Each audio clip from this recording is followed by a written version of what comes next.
Hey, hey, it's Snowflake Day. Today we're going to make snowflakes out of paper, and snowflakes are a great opportunity for us to practice symmetry and patterns. So symmetry is when both sides of a shape are the same, and snowflakes have that symmetry, like butterflies or the shape of a heart or your face all have symmetry. And then patterns are just things that repeat, which on snowflakes have patterns as well. So all we need for paper snowflakes is scissors and paper, and you'll get a pencil for writing your name as well. So let's get started. If you are a kindergartner or a first grader, you are going to get a piece of paper that is shaped like a square. Lucky, lucky you, because the big kids are going to have to make their own square out of a rectangle piece of paper. So if you have a square paper in front of you right now, you get to put your head down and take a short little nap, or you could watch and learn how to make a square piece of paper yourself if you wanted to try this at home. So for the big kids, you have a rectangle piece of paper in front of you, but we need it to be shaped like a square to make our snowflakes. So what you're going to have to do is cut it into a square. Here's how you do it. This will make a perfect square-shaped piece of paper.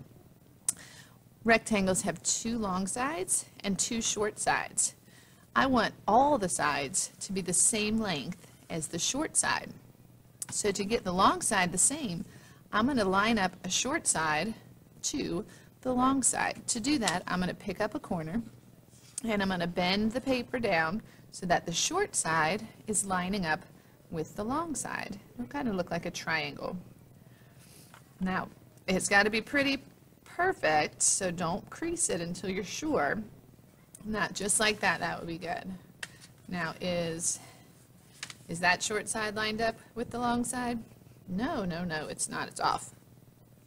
How about that? Is that short side lined up with the long side? Nope, it is not. So you're just going to have to kind of keep sliding it around. Has that got it? Nope. Until the short side and the long side match up. So I'm going to slide around and I'm going to get it right this time. And the only other thing we have to do to make our paper a square is we're going to cut off this extra strip over here with scissors. So I'm going to just cut off this extra. And we'll actually save this extra piece. You can use it to make more squares and make some tiny snowflakes later. So just like we did the regular copy paper square, or regular copy paper rectangle, to make a square, we'll do the same with this one. The short side will bend and line up with the long side. You don't have to do this now. You can do it with extra time if you have time. And then you would crease it just like we did with the big one, and you trim off the extra. But look, you've got room. You could do it like 2 or 3 times. So now everybody, big kids and little kids, have a square piece of paper, and we're ready to fold and cut our snowflake. So to get ready, we have to turn our square so it looks like a diamond. So go ahead and turn your square so in front of you it looks like a diamond. And then what I'm going to do is I'm going to take the 2 corners and I'm going to place one corner on top of the other corner. I'm going to line it up as best I can, and I'm going to hold those 2 together while I slide my hand and crease to make my diamond a triangle.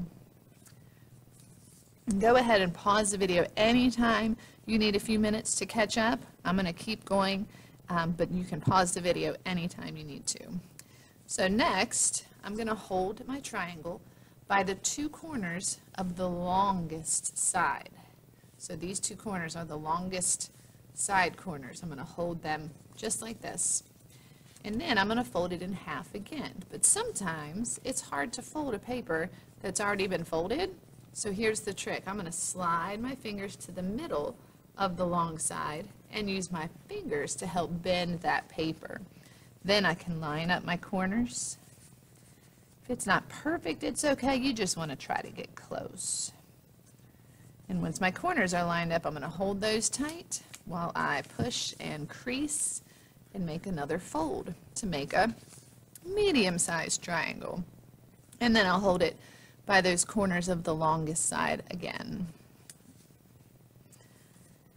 And I bet you can guess, I'm going to fold it in half one more time. So I'm going to take my fingers and slide them to the middle of the longest side and use my fingers to help bend. Remember, I'm folding lots of paper right now.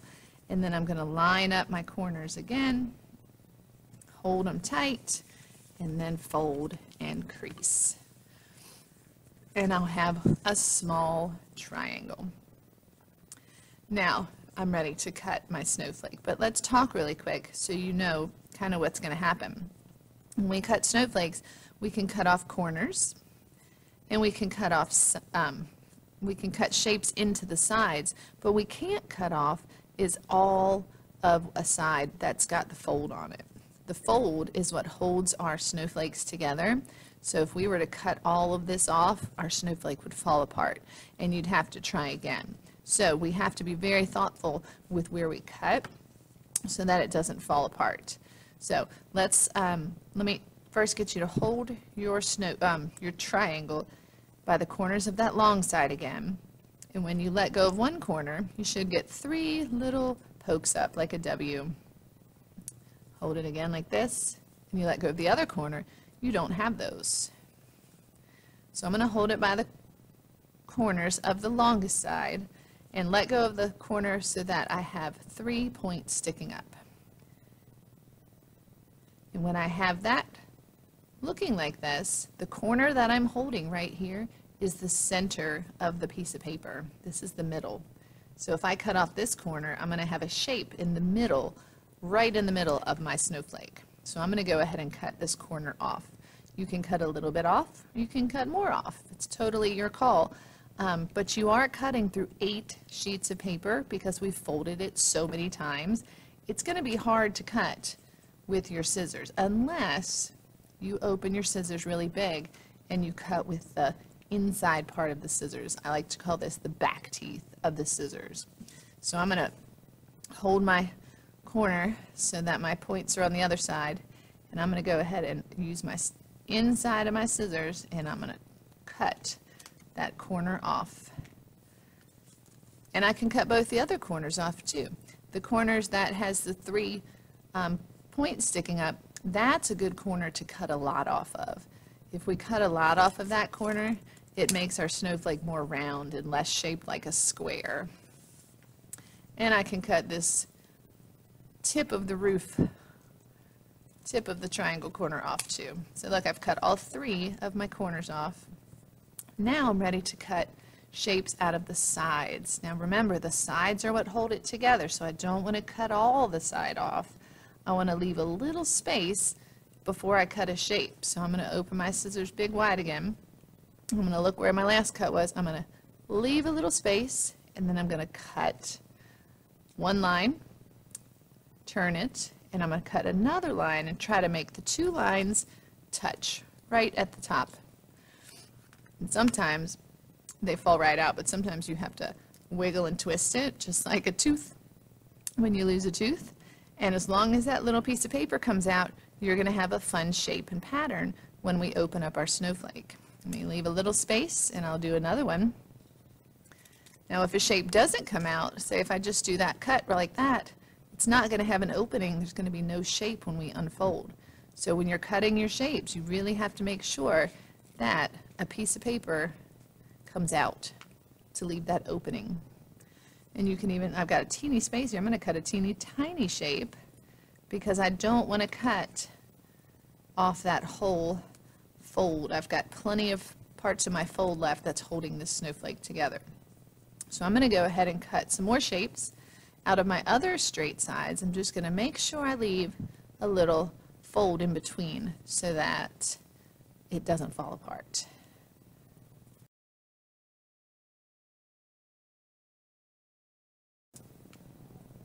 Okay, so I've cut shapes out of all the sides, but I've left little spaces between so that it should not fall apart when I open it up.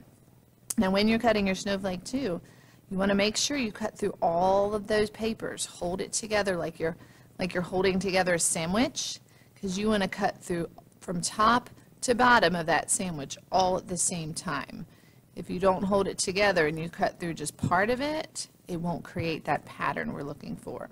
So make sure you hold that paper together like a sandwich when you go ahead and you start your cutting. For the bigger kids, if you wanted to try, if you did this okay, you could also cut shapes out of any of these straight sides that you already cut. So I could cut a little shape out of the middle of this straight side, as long as you're thoughtful and careful that you don't get too close to any other shapes. It's kind of like when you're walking in a line at school, you have to keep your hands off the people around you. That's how these shapes are too. They're all lined up and they're all close, but not touching.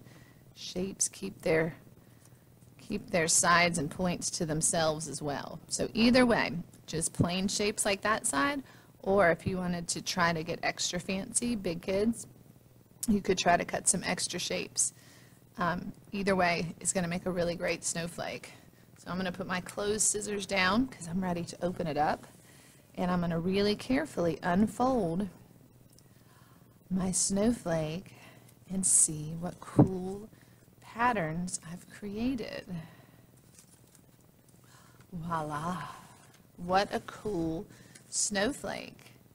And the only other thing I need to do is write my name on it so it doesn't get lost forever.